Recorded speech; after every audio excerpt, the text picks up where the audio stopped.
2026-27 অর্থ বছরে প্রাথমিকভাবে কৃষক কার্ড বাবদ 1062,50,00,000 টাকা বরাদ্দের প্রস্তাব করছি।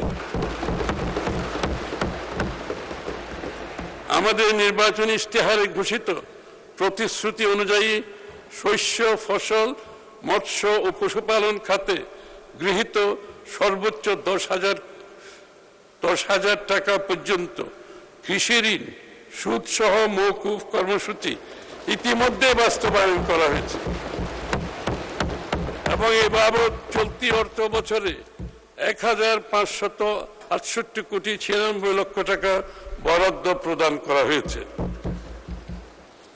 কৃষির সার্বিক উন্নয়নের জন্য আমরা নিম্নলিখিত কার্যক্রম বাস্তবায়ন করছি।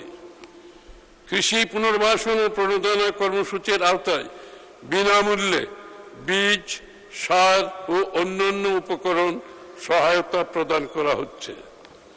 ভর্তুকি মূল্যে কৃষক পর্যায়ে সার সরবরাহ অব্যাহত রাখা হয়েছে। ভর্তুকির উপর নির্ভরশীলতা কমাতে সাশ্রয়ী উৎপাদন নিশ্চিতে কৃষিকে যান্ত্রিকীকরণ কর্মসূচি জোরদার করা হচ্ছে। আমাদের অনেক সময় শ্রমিকের অভাব থাকে, এজন্য কৃষিকে আরো সামনের দিকে এগিয়ে নিয়ে যাওয়ার জন্য যান্ত্রিকীকরণ প্রয়োজনীয়তা দেখা দিয়েছে। কৃষি পণ্যের বহুমুখীকরণ কার্যক্রম জোরদার করা হয়েছে। পচনশীল পণ্যের জন্য কোল্ড স্টোরেজ ও কোল্ড চেইন ব্যবস্থা সম্প্রসারণ করা হচ্ছে। আমাদের অনেক পচনশীল খাদ্যশস্য নষ্ট হয়ে যায়, এই জন্য এই ব্যবস্থা নেওয়া হচ্ছে। মাননীয় স্পিকার, আম চাষিদের জন্য বরেন্দ্র অঞ্চলে বিশেষ হিমাগার স্থাপন করা হচ্ছে।